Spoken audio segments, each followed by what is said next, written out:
மதுரை புலிகவுண்டர்.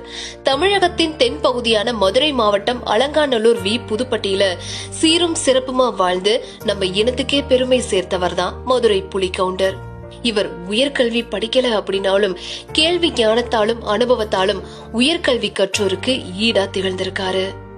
அலங்காநல்லூரை சுத்தி இருக்க கிராமங்கள்ல அனைத்து சமுதாய மக்களுமே சாதி மதம் பார்க்காம தங்களுடைய குடும்ப பிரச்சனைகளை இவர்கிட்ட வந்து முறையிடுவாங்க. இவரும் விசாரிச்சு நல்ல தீர்ப்பு சொல்லி எல்லாரையும் ஒற்றுமையா வாழ வச்ச பெருமையும் இவருக்கு இருக்கு. இவர் ஒரு சிறந்த காந்தியவாதியும் கூட.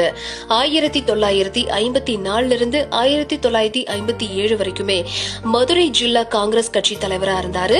நம் நாடு சுதந்திரம் பெறும் முன்பிருந்தே, அதாவது 1929 இருந்து மதுரை ஜில்லா போர்டுக்கு அலங்காநல்லூர் பகுதிக்கு அந்த ஜில்லா போர்டு கலைக்கப்படும் வரையிலுமே இவரையே மக்கள் தொடர்ந்து தேர்ந்தெடுத்து வந்திருக்காங்க. இவர் என்னைக்குமே பதவிக்காக யாரையும் நாடியது கிடையாது. ஆனா பதவிகள் தொடர்ந்து இவரையே நாடி வந்திருக்கு. நிலக்கோட்டை சோழவந்தான் சட்டமன்ற தேர்தல்கள்ல இவர் யார கை காட்டினாரோ அவங்களே வெற்றி அடைஞ்சாங்க. மேலும் மக்களுக்கு சேவை செய்யக்கூடிய கூட்டுறவு ஸ்தாபனங்கள்ல இவருடைய பங்கு மிகவும் அதிகமாவே இருந்திருக்கு. இவர் ஆன்மீகத்திலையும் அதிக ஈடுபாடு கொண்டிருந்திருக்காரு. அவருடைய ஊர்ல ஆசிரமமும் கோவிலும் அமைச்சிருக்காரு. மதுரை அழகர் கோவில்ல கல்லழகர் தேவஸ்தான கமிட்டி மெம்பரா பல காலமா இறை பணியாற்றி இருக்காரு. அலங்காநல்லூர்ல சர்க்கரை ஆலை அமைவதற்கும் பாலமேடு கருகாமையில சாத்தியாறு அணை கட்டுவதற்கும் அலங்காநல்லூர் உயர்நிலை பள்ளி கட்டிடம் கட்டுவதற்கும் காரணகர்த்தாவா இருந்திருக்காரு.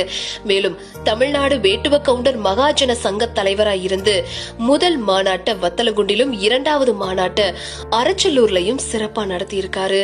உலக புகழ்பெற்ற ஜல்லிக்கட்டு அப்படிங்கிற வீர விளையாட்டு தொன்று தொட்டு அலங்காநல்லூர் மற்றும் பாலமேடு இந்த இடங்கள்ல வருஷா வருஷம் பொங்கல் தினத்தன்னைக்கு வீர விளையாட்டு நடக்கும். இந்த விளையாட்டை பாக்குறதுக்காக வெளிநாடுகள்ல இருந்தும் ஏராளமான மக்கள் கூடுவாங்க. இது சிறப்பு பெற்ற ஒரு ஊரும் கூட. இதுல இன்னும் சிறப்பான ஒரு விஷயம் என்னன்னா, மதுரையை பூர்வீகமா கொண்ட மறைந்த நடிகர் திரு விஜயகாந்த் அவர்கள் நடிச்சு அவருக்கு மிக பெரும் புகழ தேடி கொடுத்த சின்ன கவுண்டர் அப்படிங்கிற திரைப்படம் மதுரை புலிகவுண்டர் அவர்களின் வாழ்வியல் நிகழ்வுகளை மையமா வச்சு எடுக்கப்பட்டது. அப்படிங்கறதுல இருந்தே இவரை பத்தி இன்றைய தலைமுறையினர் தெளிவா தெரிஞ்சுக்கலாம். இவர் கல்லணை ஊராட்சி மன்ற தலைவராகவும் அலங்காநல்லூர் கூட்டுறவு மேற்பார்வை யூனியன் தலைவராகவும் அலங்காநல்லூர் கூட்டுறவு ஸ்போர்ட்ஸ் தலைவராகவும் தொடர்ந்து ஜில்லா போர்டு காங்கிரஸ் உறுப்பினராகவும் மதுரை மாவட்ட மத்திய கூட்டுறவு வங்கி உறுப்பினராகவும் தமிழ்நாடு வேர்ஹவுஸ் மதுரை கிளை தலைவராகவும் அலங்காநல்லூர் கூட்டுறவு தேசிய சர்க்கரை ஆலைக்கு வங்கியின் பிரதிநிதியாகவும் சென்னை மாநில அடமான வங்கி நிர்வாக உறுப்பினராகவும் மதுரை மாவட்ட சப்ளை மார்க்கெட்டிங் சங்க தலைவராகவும் தமிழ்நாடு கூட்டுறவு யூனியன் சென்னை மத்திய நில அடமான வங்கி நிர்வாக உறுப்பினர் இப்படின்னு பல பதவிகளை வகிச்சிருக்காரு.